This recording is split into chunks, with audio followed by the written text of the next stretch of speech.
What up, world? Back again. It is the Country Rap Report. Yours truly, VicXL. Shout out to my dude, Chief.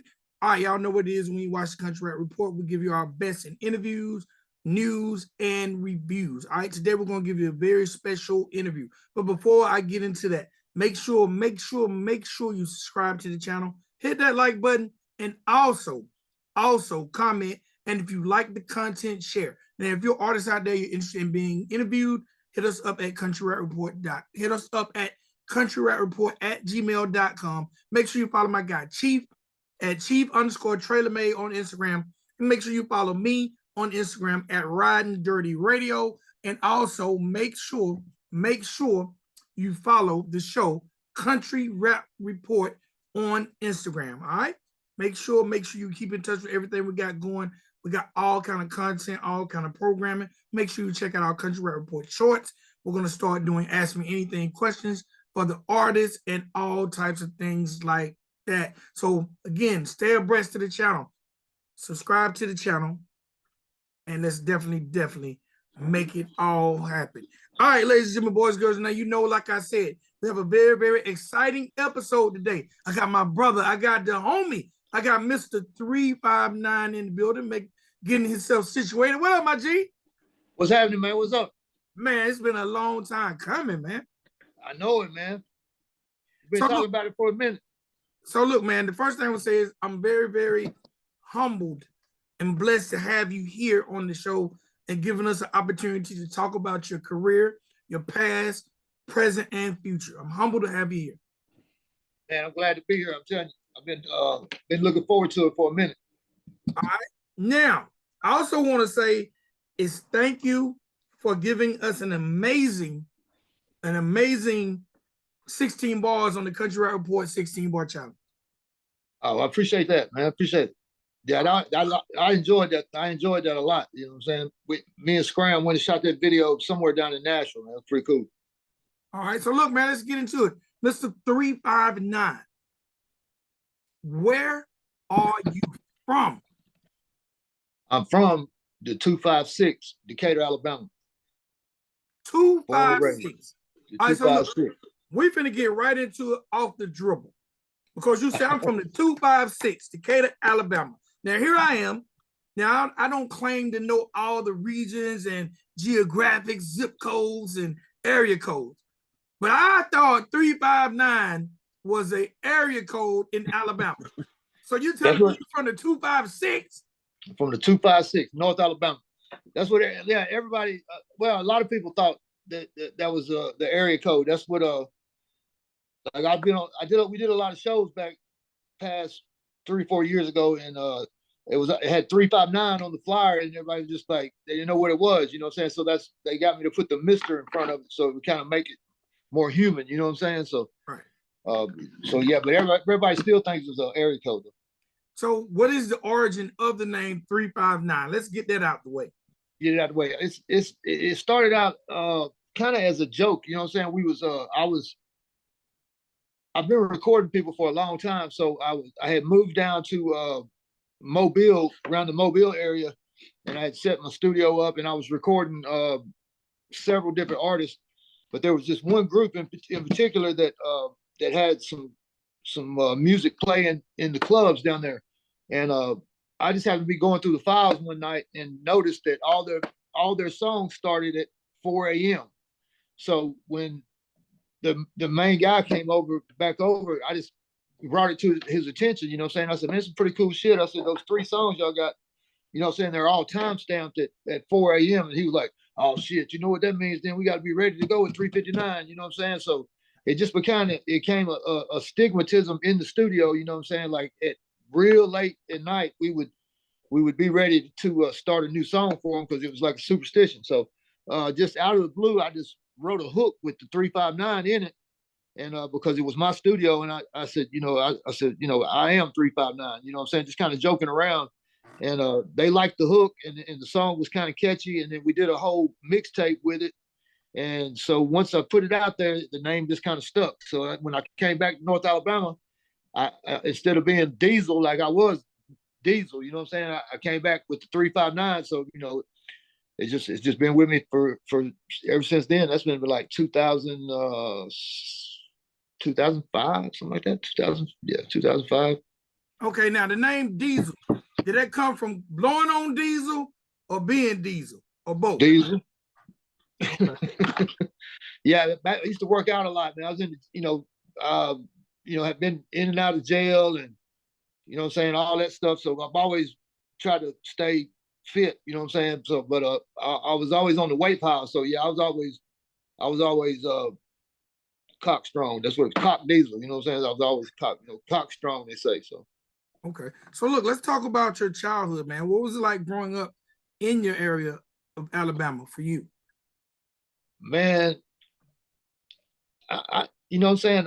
I don't have no horror stories other than, you know what I'm saying, my dad passed away when I was young, on some bullshit, but Hold on. What do you mean on some? Let's, if you don't mind, let's talk about it. yeah, well, I mean, he died when I was 9, on Christmas Eve, and it was just some weird circumstances behind it. You know, my dad was a pool hustler. He flipped cars, and anything he could get his hands on, and he occasionally worked a job, I guess. You know what I'm saying? I don't know. I just always remember when I was with him, we was at the pool hall, and we was going around in the Buick picking up money. You know what I'm saying? He'd be like, somebody say, "What's up, boy?" He'd say, "If you see a boy, give him $5." But yeah, man, my dad, he was OG, man. So that kind of when he died, it was just some weird shit, man. You know what I'm saying? He always had a gun in his waist and he had one in his boot, and he didn't have his gun on him, and it was a car crash, but it looked suspect after I grew up and kind of looked back on it. You know what I'm saying? It was just kind of weird, but because the car crash just kind of veered off the road, and there was like one tree in a tree line, and it singled out that tree, and he hit that tree. You know what I'm saying? Right. And he didn't make it. So yeah, that was it. I kind of always felt weird about the shit, but yeah, I never heard any verification of any funny business, but I always thought it was. All right, so that happened at 9 years old. That's a very, very young age for someone to lose their father. How were you able to cope with that situation growing up without a father? Well, man, be honest, man, my mom was a super mom. You know what I'm saying? She kind of took on both roles. You know what I'm saying? She was damn. I played baseball, football like every other kid. Pee wee football and all that shit. You know what I'm saying? So, mom was at every game. She was the team doctor. You know what I'm saying? She was actually, I think she coached one year. You know what I'm saying? Or at least was out there doing something. You know what I mean? And she always supported me on whatever I wanted to do. You know what I'm saying? And like with music and everything, she pretty much gave me her house, basically. You know what I'm saying? Like she went and stayed with her boyfriend for hell about a year, I think. I don't know, because we just took over the damn house when we was about 16. You know what I'm saying? Had the turntables and the all the speakers and everything all in the living room and everything. So but she's always been there, you know what I'm saying, 100%, and bonded me out of jail. You know what I'm saying? Didn't ever pull the old tough love bullshit on me. You know what I'm saying? It was like, nah, fuck that. Let my boy out. You know what I'm saying? Y'all fucking with him. Why y'all fucking with him? You know what I'm saying? So yeah, she was always down, man. All right. What was your introduction to the music? Introduction to the music. Man, I always loved music, man. You know what I'm saying? So as far back as I can remember, I was into music. I remember being into rock. You know what I'm saying? Like shit, like Motley Crue and them type of bands. You know what I'm saying? We go see them in concert and shit. You know what I'm saying? But I started DJing, so I got into the hip hop, you know what I'm saying? Like at that time it was break dancing and everything was, you know, jumping off, you know what I'm saying? You had the rock to the planet rock and the, you know, the Reaganomics and the you know, Sir Mix-a-Lot had jumped on the scene with some cool shit, Egyptian Lover, you know what I'm saying? Right. You know, all that stuff for DJing. So started DJing, man, and I remember my homeboy, he was like, man, I'm going to get that I'm going to he went all the way to Birmingham and came back with 5 minutes to funk from Houdini. Mm-hmm. Man, that was the shit, you know, to us, you know what I'm saying? Like that was like, dude, man, you know, because when you got them 12-inch singles, you know, it meant something, you know what I'm saying, back in the day, you know what I mean? So we was always trying to hustle and get the latest, greatest stuff out. But so yeah, as soon as hip hop hit the scene, you know, man, I mean, I've been around for a minute, you know what I mean? So I was instantly hooked on it, you know what I'm saying? And still like rock and stuff like that. So but hip hop became a passion, you know what I'm saying? It just I started trying to rap and, you know, mimicking LL and, you know, all them guys, you know what I'm saying, and doing little, you know, rap contests and, you know, all that kind of stuff, you know what I'm saying, and eventually got to where I was pretty good at it and won some contests and, you know what I'm saying, got a DJ and ended up doing some little talent shows and stuff like that, you know, when I was real young. Okay. Now, liking music is one. I like music. I've always liked music. Liking music is one thing. Being able to take that pen and some paper and construct lyrics and songs, that's a whole different ball game. When did you realize you had that talent? Man, I really don't know. You know, I always was trying, you know what I'm saying, but I felt like, I mean, we would send demos off to all the record labels, you know what I'm saying, and they would send them back, you know, we don't feel like we can't use you at this time or whatever. So we just was always trying to come up with something, you know what I mean, or the next gimmick or something like that. So, but I guess around shit, I don't know, I was probably about 19, I guess, you know what I'm saying. I thought, well, I was probably about 17 because I had a song on the radio when I was in the 12th grade. I won the Future Power rap hit on D73. It was a radio station back home, and I beat 2 or 3 people, and some cat out of New York. I ended up beating him, and won the Future Power rap hit. So we got 2 months worth of radio spins, and so then the DJ at the radio station became my DJ, and we started out, you know, doing them shows. So right about that time, I felt like, you know what I'm saying, maybe I can do this. You know what I mean? Okay. All right. Now, you're a teenager trying to do it. What do you feel like at that point, like some of the greatest lessons you learned? Because being a teenager trying to pursue a rap career, I'm sure you're still doing the high school thing. Like, what are some of the greatest lessons you learned as a teenager trying to pursue it? Man, I don't know. Just I don't know what kind of lessons I learned. I learned what not to do. You know what I'm saying? Because like I had a chance to do some stuff with MC Breed back in the day, and rest in peace, Breed. Yeah, rest in peace, Breed. And I think it was Technology Records or something like that had come to me, wanted a demo, and they gave me 2 weeks to get it done, and they were going to fly us out to Atlanta. We're going to go to Philly or something. He had some shit going up somewhere around that area, and but I ended up fucking up, getting in trouble, going to jail, and missed that opportunity. And I just had a whole lot of missed opportunities. You know what I'm saying, when I was young like that, because I was out there in the street. You know what I'm saying, hustling and you know, partying every night. You know what I'm saying, we just lived to party and uh, try to if you had a party and we knew about it, we put all the stereo equipment in Galaxy 500 and we pulling up. It's a party. You know what I'm saying? Because we gonna crank up the system.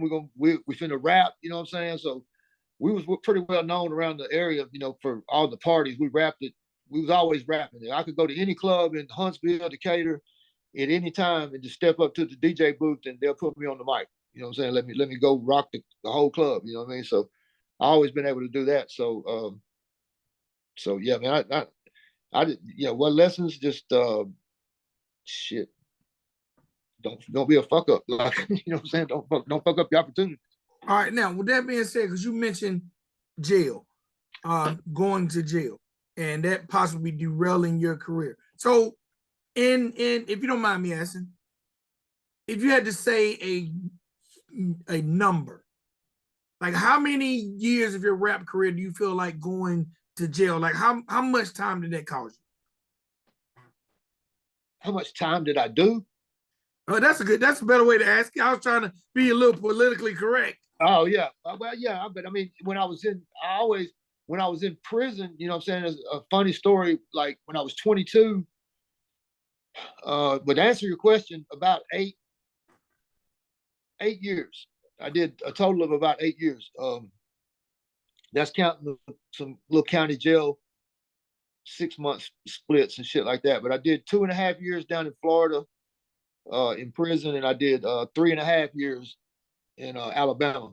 So, but I was in Florida, and we were, you know, what I'm saying, we were just being, you know, being us out partying. Somehow or another, I had finessed my way into Club La Vila. Ooh, I remember that club. Yeah, so if you ever been out there, you know the outside stage was ginormous, man, and it had the Yes. big stacks of speakers, man, and I always fiend to be on stages like that. So I got my opportunity to do 2 songs at La Vila, and so we went up there, we did that.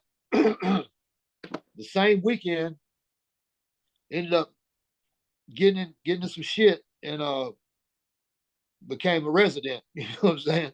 And ended up doing 2.5 years. But when I was in the prison system, like the battle rap was real big. You know what I mean? So that I did that a lot. And me being from Alabama, you know, it was like I guess I had a different sound or something. You know what I'm saying? Because I battled my way all the way to the top in Lancaster, you know, prison. If there's any boys from Jacksonville, y'all remember? You know what I'm saying? I beat the main guy there, you know what I'm saying, in a rap, because I could do these weird sounds with my voice. Like when I was rapping, I could mimic a sample, or I could, you know, if I rapped some LL shit, I sounded like him, you know what I'm saying? Or I could sound like Richard Pryor, or I could sound like whoever. I could do impressions, you know what I'm saying? So right. I would do that shit when I rapped, and it helped a lot. So anyway, I beat this guy, and so I was the dude that they had to come, you know, battle their way up to me. And it was, you know, when they seen me, they was like, they couldn't believe it. You know what I'm saying? They were like, hell no. They're like, this motherfucker right here can't rap. You know what I'm saying? Y'all let him beat the man. You know what I'm saying? I said, you ain't even heard me rap, dog. I mean, just don't judge me like that. You know what I'm saying? So yeah, man, that was pretty cool. All right, now, what about your experiences being inside? Were you able to take and put towards your career once you were a free man? Just knowing that, I mean, man, my career has been like, I felt like right around the corner is always going to be something that was going to pop off. You know what I'm saying? I mean, it's always felt like that. You know what I mean? Like, I mean, just last year, you know, last year and a half ago, you know, me and Six Trey was doing all that shit, and it was looked like we was going to get a break on some shit because he's already been, you know, he's already been out and been. Yeah, he's been on the major before. Yeah, he's already been platinum one time with that Fresh Dress, you know, song and stuff. And so me and him got a whole album together. So and we ain't released nothing off of it yet. But you know, we supposedly had some shit in the works then. You know what I'm saying? It's just always been right around, just seemed like it was in the break, and then it just never did. So that, you know, even when I was getting out of prison, you know, it was like everybody was rooting for me. You know what I'm saying? Like, all right, dog, you know, go out there, don't be fucking up, man. Get in the booth, get your shit, get the motherfucking shit out, you know, get it where you gotta do. Don't be out there fucking off. You know, we counting on you, man. You know what I'm saying? And so yeah, that's been the story of my life, you know what I'm saying? Even, you know, even when I went to prison in Alabama, same shit. I'm rapping in all the circles in prison, you know what I'm saying? And, you know, but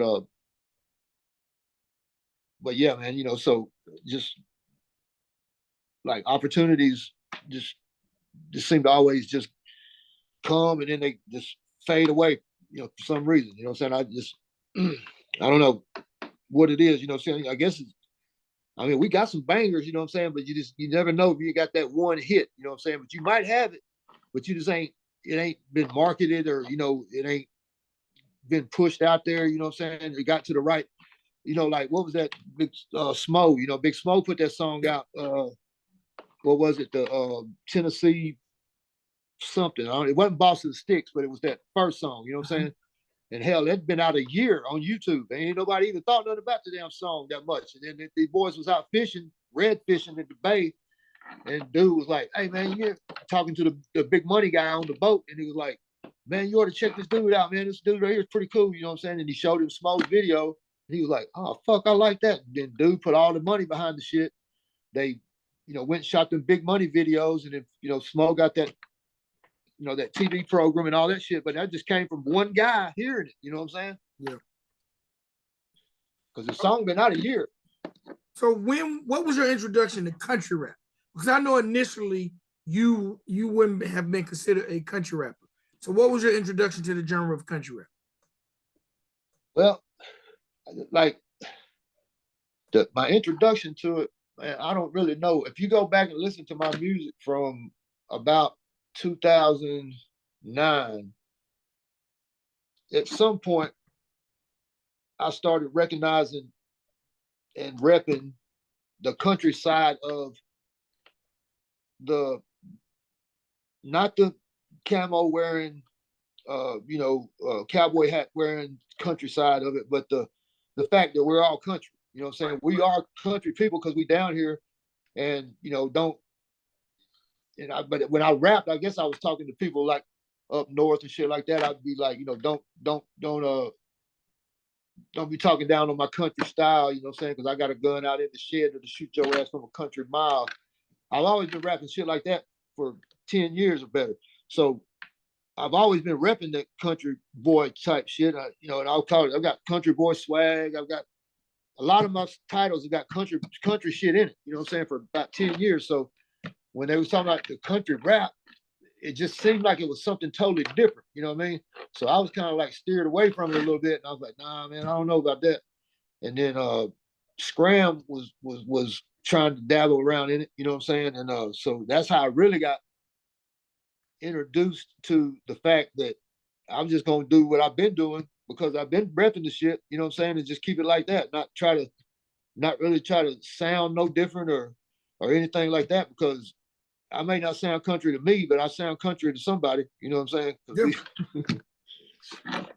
When I hear your music, I think of a street element of country rap. You know what I'm saying? I think of the guy who's from the South. You grew up in Alabama, but you grew up more on the street side as opposed to on the dirt road or the farm. But to me, still, like when we think country, it's still so many elements of being from the country. And these are all mechanisms to survive. And I think you just use different mechanisms to survive in the country. You hit it on the nail. Yeah, you hit it right on the head, because we would be doing, like, we would have practice sessions over at the house, and it'd be all kind of people coming by. And I remember these dudes used to come over and be dipping Copenhagen and drink a beer at the same time. And I thought that shit was crazy, man. You know what I'm saying? So you ain't never dipped? I have. Yeah. Yeah. But just like in jail, you know what I'm saying? Like we couldn't get no cigarettes, so we got some dip, you know what I'm saying? And then I kind of dipped a little bit on some jobs that I had from time to time. But yeah, I just thought that was, I seen that side of it. I knew they weren't the same as us. You know what I'm saying? But we were still country, but I always been a Pimp C fan, because hell, that's all we had really down here. You know what I'm saying? Like to rep the South was Outkast, Pimp C. We had Luda, Dungeon Family. All the guys from Atlanta. You know what I'm saying? So Haystack. So I've been a fan of anybody from the South, I love them. You know what I'm saying? You're from New York, fuck them. I didn't want to hear the music. I didn't really like it. You know what I'm saying? I didn't like Jay-Z. I didn't really listen to Nas. None of that. I love 50 Cent though. Like when 50 came out, there's been like two records or two albums that came out that changed my way of thinking. You know what I'm saying? It's like I was on my way to work one morning and I grabbed the CD off the table and I thought it said Jesse on it. You know what I'm saying? My girl's kids had it. And I was like, what these motherfuckers got? You know what I'm saying? Let me see what they got. Them Jesse. I don't know what the fuck is this shit? I'm gonna listen to it on the way to work. Throw that bitch in, goddamn, it's Jeezy, goddamn. Hey, boy. I ain't never heard nobody do no ad libs like that. You know what I'm saying? Look, right. When the third song came on, I wheeled that bitch around and went back home. No, you didn't go to work? No. My girl was like, what's up? I was like, man, have you heard this shit? I said, this is fucking, I ain't never heard no shit like this. And she was like, well, what? And she didn't understand how I felt about music. You know what I'm saying? So, man, I listened to that tape over and over and over, man, and loved it. And I remember the same feeling when I got Get Rich or Die Trying. You know what I'm saying? The way 50 did those, the singing parts through that shit, you know what I'm saying? Then I went and bought that second album, and before I got home, I threw that bitch out the window. You know what I'm saying? I mean, welcome to the candy shop. You know what I'm saying? So fuck. Yeah, it didn't have none of the, like, he spent all his gangster shit on the one album. Then the next album had 2 songs on it that was even remotely hard. Now I want to ask you about this, about especially you as a rapper. I've noticed that you are not afraid to do challenges, verse challenges. You know, like you've done the Country Rap Report 16-bar challenge, you've done the Captain Kirk 16-bar challenge, you've done the Street Flavor joint. Why, as an artist, you're willing to do those? And you go hard on them. Well, I mean, yeah, because it's a challenge. You know what I'm saying? I heard Leroy do that song or that verse, and you know, I thought, damn, that boy went hard. You know what I'm saying? I said, let me see what I can do with it. And then shit, I felt like I went hard on it. You know what I'm saying? So I was like, hell, I'm gonna shoot the video to it and put it out. And then hell, nobody else even did the damn thing. You know what I'm saying? It was like me and Leroy the only one did it. So I felt like I guess I won that one. You know what I'm saying? Right. But I mean, never heard anything about it. That was when that hurricane hit down there. I think it destroyed the studio or something. But yeah, I don't know, man. I felt like it was something cool to do. Well, now y'all was the first one that I did, I believe. And I don't know, ever since I seen y'all show, I was drawn to it. You know what I'm saying? Like it made me respect like y'all gave different point of views of the country rap genre and the aspects of it, and I got it. You know what I'm saying? I was like, oh, now I get it. You know what I'm saying? So it made me feel a little bit more comfortable about doing what we were doing instead of, you know, trying to pick out a beat that had the damn country guitars in it and all that shit. You know what I'm saying? Let's try to steer away from that a little bit. You know what I'm saying? Because we did a couple of songs like that. Me and Scrams got damn near a whole album together. You know, that we getting ready to release some stuff off of. Now, the first time I heard you, other than the 16-bar challenge, was the song "Country Like Coleslaw." But you mentioned to me that song was once recorded with someone else. How did "Country Like Coleslaw" come about, and then what made you redo it? The way it came about was we were doing shows with Underground Booking, and it was a pretty nice little circuit that the guy had going, and there were some decent shows. I ended up hooking up with some American people, Big Henry and Bray, his brother Bray, and I did about 10 shows with them right before they went on tour with Yellow Wolf, and so I was, you know, mingling with them kind of people, and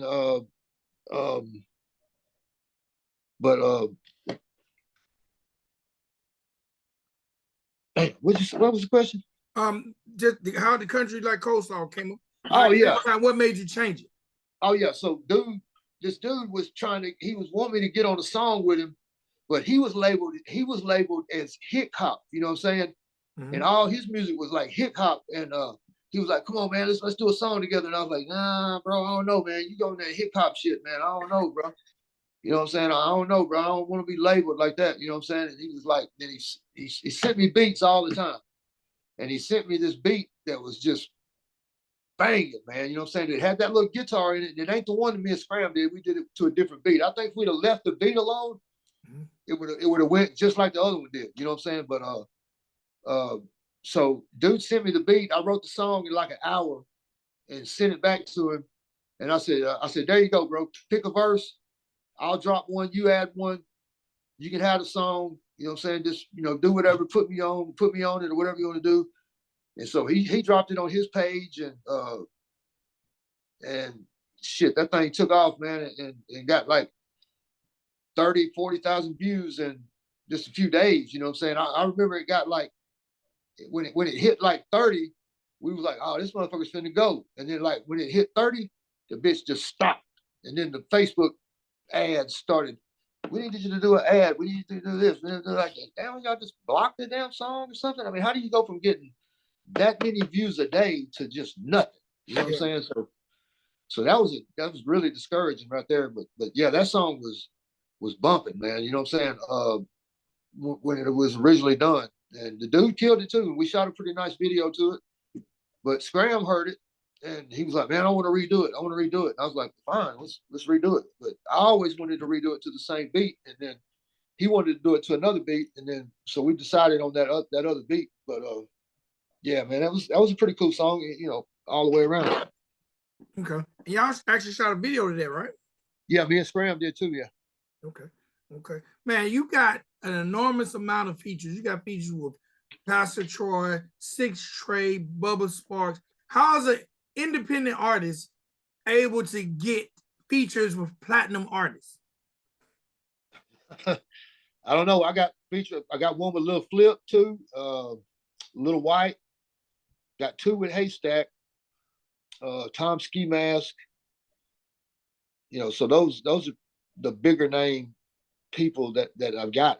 Man, just the way they came about was like we did a show with Pastor Troy in Atlanta, and we didn't really get to, you know, hang out much or talk, you know what I'm saying? So then we went out to Kansas, and when we got to Kansas, you know, we was all kind of chilling together because we was in Kansas, you know what I'm saying? We from the South, we trying to look out for each other. So we I remember I went up and I did my set, and I got this song called Swamp Donkey.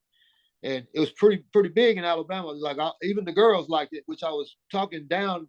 Not really talking down. I was talking about these dope chasing girls and just telling how much I like them. You know what I'm saying? I was like, shit, I love these motherfuckers. You know what I'm saying? You know, hell, where else in the world you gonna just go buy a bitch of dope? You know what I'm saying?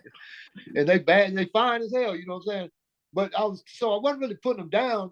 I had a couple of people try to get on the song and they tried to degrade the girls. And I was like, no, you got the wrong idea about the song. So anyway, I did that song in Kansas, and it just got real quiet in the club. You know what I'm saying? The damn stripper girl that was dancing on the pole, she got off the pole. She said, I ain't dancing to this. And I thought, God damn, I said, man, I should have never played this motherfucker. So and my hype man froze up on me that night. And so I'm trying to show out in front for Troy, you know what I'm saying? Because he's in the building, he's watching. And so when my set was over, I just walked over there to where he was at, you know what I'm saying? I was like, shit, you can't win them all, man. I was like, fuck it, you know what I'm saying? He said, I don't know, man. He said the real gangsters, man, was bobbing their heads up in here on them other joints, though. He said, I like that second song you did. I was like, okay, cool. So nothing else was said. Like later on that night, we was at the strip club, and me and him was hanging out, and he was like, man, 3-5. He said, man, I like that goddamn that second song, man. What's the name of that song? I was like, man, you keep asking about that song, man. I said, you want to get on the song or something? He said, shit, I'll get on that motherfucker. You know what I'm saying? He's like, send it to me. I was like, all right. So I already had somebody featured on it. So I sent it over to him, and man, he killed it. He sent it back to me, you know, and didn't charge me nothing. You know what I'm saying? Oh, really? And yeah. And then so then I hit him up for the video. Then he's like, oh, I'm gonna need a little money for the video. So I think he hit me for 500 for the video. So, but we went to Atlanta and he came out and did the video, and that's a good song, man. That's a banger. But that's how that one came about. Have you ever thought about re-releasing Swamp Donkey? Yeah, Swamp Donkey. Yeah, well, I was going to do. Yeah, I was going to do Swamp Donkey 3, but it just never really came about. Swamp Donkey is like a classic. So it was like my most streamed song for a while, man. I think they ended up taking it off of YouTube or something. Like DistroKid fucked me around. I went with Ditto and didn't renew with them, and they took some of my music down, man. Pissed me off. But Swamp Donkey was one of them. You go on, type my name in, first thing popped up, Swamp Donkey. And we was gonna do a video to it. You know, it's a dope ass song though. It's really catchy though. It's really a catchy song. Bubba and them love it. You know what I'm saying? They are, like, everybody that heard it, like they all like it. But I have to ask, all right, a term like Swamp Donkey, is this a term that was originated in the South? Or is it a term you made up? Okay, this is where it came from. Okay, down here where I live, they call these girls creek donkeys. They call them creek donkeys. So I'm sitting in my house, in my studio, and there's this chick sitting on the couch across the way in this little pink outfit, you know what I'm saying? And like she'd have been there for like a day and a half, you know what I'm saying? So I'm like, I don't know. I'm thinking like I'm looking at her and shit. I'm thinking, I don't know, I don't know. And then like the more I checked her out, I'm like, I might try to smash. I don't know, you know what I'm saying? Just, different people have come and gone, you know what I'm saying? She just stuck around for some reason. Well, at some point, the bitch sent me like an email with like 20 pictures of her lower area, you know what I'm saying? And look, dude, it was like in some weird ass pictures where like each picture was a different scene. Like it would be like she'd have it set up where there was tumbleweeds, and then like there was a Christmas scene, and then there was like a damn Halloween scene. She had some teeth in that motherfucker, you know what I'm saying? And look, it just turned me off, bro. It turned me off, you know what I'm saying? So my homeboy calls right about this time, you know what I'm saying, after she sent me the pictures, and he was like, man, what's up, bro? I thought you said you was coming over. I said, man, as soon as I can get rid of this goddamn swamp donkey, I'm on my way. He said, are you talking about a creek donkey? I said, no, I said, you find a creek donkey wandering out by the road anywhere. I said, you got to go deep in the goddamn thicket to find one of these. You got to go deep in the thicket. So that's how the song starts out. The intro, that's the intro to the song. I was like, no, you got to go deep in the thicket to find one of these. But yeah, she was something special. But did you smash? No. You never smashed? Nope, not her. I have several of girls that was, of course, every girl that I got with after that, it was I ain't no swamp donkey, am I? No, baby, no, hell no, you straight, hell no. And then as soon as it was over with, I put her in the song. You know what I'm saying? Like the song is two true stories in the song. Is the first one was this little chick, and you just had to hear the song, and it tells about our little 3-week relationship. And then the second verse is about another girl I got with, and she ended up robbing me while I was asleep. And but she left me $20, so I felt like she really liked me. You know what I'm saying? My homie was like, "Man, that bitch robbed you." I was like, "Man, she left me $20, bro. She loved me, bro." She didn't take it all. Yeah, she didn't take it all. She left me a little come up. You know what I'm saying? So yeah, man, I don't know. Swamp Dog it's really a fun song. Really, it ain't. It's not really bad. The girls all I probably sold 500 Swamp Donkey t-shirts. Okay. With the and the girls buy them. I can believe it though, because women generally support songs like that more than guys. Yeah, and it's crazy, you know what I'm saying? And like, even though like it seems like they're being put down, they're really not, because the ones that they know what they do. You know what I'm saying? That you know what you do. You know what I'm saying? There ain't no secret. I mean, it ain't like you just slipped up one time and did the shit. This is what you do. This is what you do.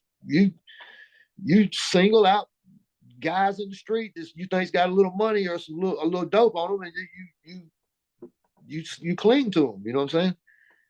Yeah. So yeah. Shout out to shout out to the chicks that like dudes that are ugly that's got a little money and a little dope on them. Hey man, whatever it takes. Exactly. You know what I'm saying? Ain't I, nobody trying to be too choosy. look, I told dude down in we were down there in Mobile. This bad chick come in. She worked at Hooters. You know what I'm saying? She was coming to our little spot, and she would go to the back and get whatever she got. You know what I'm saying? And she'd leave out. And I was checking her out. And dude was like, "Don't even think about it. Don't even think about it." He's, man, we all done tried it. We all done tried it. She ain't here and here. She ain't doing this. I said, well, what's she coming over here for? They're like, oh, I don't know. She's probably doing a little this, a little of that. I said, you don't know what her favorite thing to do is? And they're like, no. I said, dude, you're going about this the wrong way. Don't. She's not going to like you for you. You've got to have what she wants. And I said, let me show you how. Let me show you how this goes. And I ended up pulling her over and found out what she liked. And it was like the next weekend we were hanging out at the club, and they ended up smashing her. And I was a god to them then. You know what I'm saying? But I didn't do nothing special. I just knew. You know what I'm saying? I just had what she wanted. So what's next? What's next for 359? The Collie Park single you gonna get me hooked up with? I'm working on it. Yeah, I'd like to try to get on the joint, man. I've always been a fan of him and all the guys from Atlanta. And Bubba's always talked about him like in different stories that I've heard too. You know what I mean? They actually just done a song together about a couple weeks ago that I think Bubba's going to do a video to. Oh, hell yeah! I have to hit him up and see what's up with it. I'm trying to come down there and check the video out. So, but what, man, bro, you got a catalog. How deep is your catalog? Because when I go on Spotify, I might find maybe 8 songs, but you've sent me way more than 8 songs. So how deep is your catalog?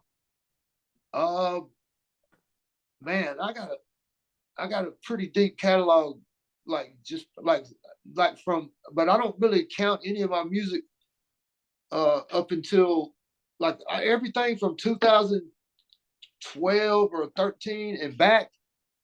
It's just recorded terribly. You know what I'm saying? This was, we were trying. I've always tried to record myself and all that shit. So it's trial and error. I always had the lyrics too low or something. But there's some banging ass songs from back then that just would never see the light of day because they recorded terribly. So being that said, probably. Oh, you're right. On Spotify, I had a whole album on Spotify, but I think DistroKid took it down. It was the first round draft pick, and that was the whole album was pretty good. You know what I'm saying? That's the one Haystack was on. He was on 2 songs on that one, and I had probably 7 other features on there from different artists. And I probably got I counted up there. I got 36 features, 36 songs with different people. How many? Like 36 collaborations. Man, you can't, and all of them you can clear. Oh yeah, but I mean, most of them is just like local underground people like me from a different area. Right. Okay. Like everywhere we went and did a show, there would always be somebody there. And the thing that we did, we go to the after party, we go to whoever studio they had in Missouri or whoever studio they had in Arkansas. We always end up getting on songs with whoever was down that way, or if I really thought somebody was dope, I would hit them up and say, hey man, or they would hit me up, like Sunset Black and them boys out of South Carolina. You know what I'm saying? They ended up inviting me back down and paid me to come down there and do a Halloween party. I was the judge at a Halloween contest. Okay. That was cool as hell. Are there any artists that you look forward to working with? Yeah, like some of the ones like that are up and coming now. I would really like to get in there on the joint with FJ Outlaw. I think I think both you guys have a vocal tone that would sound insane. Yeah, if we could get it right, you know what I'm saying? If I could hone in on that vibe, yeah, I believe it'd be dope as hell. Because I got several different styles that I come with, and one of them is that grungy style that it just happens. I don't plan to do it or whatever. It's just whatever beat comes on is how it rocks out like that. But yeah, I like FJ. Um, man, some of these guys that's up and coming, like Ski Mask Cowboy, he's dope as hell. Decon Blue, I like a couple of them joints they got. Several of the country rap artists that are like trying to come up. I'd like to work with some of them guys and see what we could do. Yeah. What advice would you give to anybody trying to get into this game? And I'm not just saying country rap. I'm talking about the entertainment business as a whole. What advice would you give anybody who came and said, "Hey, 359, I want to pursue this music"? What can you tell me? Shit, man. If you want to do this, you better get a second job. You know what I'm saying? Like be prepared to spend some money. You know what I'm saying? Just to get yourself in a position to even be heard or anything like that. I mean, you're gonna spend some money. You know what I'm saying? It's like, and you just don't let the haters discourage you, because it's gonna be people that automatically, if you're doing something that is good, they're gonna bash you, knock you down, you know what I'm saying, and try to make you quit. But yeah, just don't give up on it, man. Don't ever give up. You know what I'm saying? It's like, I ain't ever give up because I just love to do the shit. I mean, I will be doing it, forever. You know what I'm saying? Just hell, I like to ride around and listen to it. You know what I'm saying? If I don't do nothing but make a song for me, I'll probably do that till I die. You know what I'm saying? But I feel like I still feel like I can do something right now and it be you know what I'm saying, relevant. You know what I'm saying? I feel like I could hold. I've always been able to like step my game up to another level if I'm on a track with somebody that's on another level. It's like I'm able to rise up a little bit and get out of my comfort zone and do something doper than I thought I could. You know what I'm saying? Like that stuff with Bubba. You know what I'm saying? Bubba's a damn lyrical, mastermind. That dude's a word play, genius. You know what I'm saying? So for him to, hit me up and say, "Hey man, send me that song Talking Shit." You know what I'm saying? And I was like, "Oh, you want Talking Shit?" I was like, "Yeah, all right, you got it." And I sent it to him, and he sends it back with a verse on it. You know what I'm saying? For just for a platinum artist to call you and say, "Hey, send me this song." Oh, you know what I'm saying? That alone makes you feel like you can still hold your own. You know what I'm saying? No doubt, no doubt. Well, 359, before I let you go, 2 questions. First question is, because I know you recently had a motorcycle accident. How's the recovery coming? It's good, man. It was disarmed, so I just now got it out of the sling, like a week ago, and so all this is still kind of tender and sore, but it's coming along. But I want to say shout out to Papa Fresh on that song Down Here. It's like 16,000 views right now. You know what I'm saying? It ain't been out for like 6 weeks. That's one of my that song's got more views in a quicker span than anything I've dropped in a while. So I think we had something good right there. You know what I'm saying? Going so on it's that. only on YouTube, right? Yeah, because it's supposed to be coming out on Spotify and all that, but I released it and it never came out. And they sent me 2 or 3 emails, and I had to redo some paperwork on it a couple times. But I think it should be popping off in there pretty soon. You know what I'm saying? We'll see how it streams, but I know YouTube, this damn thing took off. You know what I'm saying? Right. Last thing, because we live in the world of social media. How can these people find you? Because you just got on TikTok, right? Yeah. I've been on. I had a TikTok for a few years, but I quit. I quit fucking with it for a while. Right. But yeah, I got quite a few followers on there, enough to where I can go live. You know, you gotta have like 1,000 on there to go live. Yeah, I'm on TikTok. I think it's the real Mr. 359. I've been doing those reels too, like on Facebook and TikTok and Instagram. If you want to check out some of those, it's the freestyle volume 1, 2, 3, and 4. I'm gonna do it all the way to 10. I'm gonna do freestyle volume all the way to 10. You know, I'm gonna drop one. I try to drop one a month. So and those reels have really been. I've been getting paid off the reels on Facebook. They've been Okay. Yeah. I've been every reel I've dropped it's got a few thousand views on it. You know what I'm saying? Enough to, I guess, generate a $2 or $3. You know what I'm saying? So, but yeah, and I'm on Facebook. I'm on Facebook. Mr. 359 on my music page, and Steve A. Holt is my Facebook page where I drop a lot of stuff. And then on Instagram, I'm the real Mr. 359, and on YouTube it's just Mr. 359. If you go on YouTube, type in Mr. 359, it pulls up everything. You got to put that Mr. in there, or it'll pull up some damn diesel trucks and shit like that. But if you put the MR in front of it, it pulls all my music up. So yeah, that's where I'm at on all that. All right, 359. It's been an honor and a pleasure to talk to you, sir. Man, I appreciate it, man. I've been wanting to do this, man, for a minute, man. I'm glad we finally got together and did it, man. You know what I'm saying?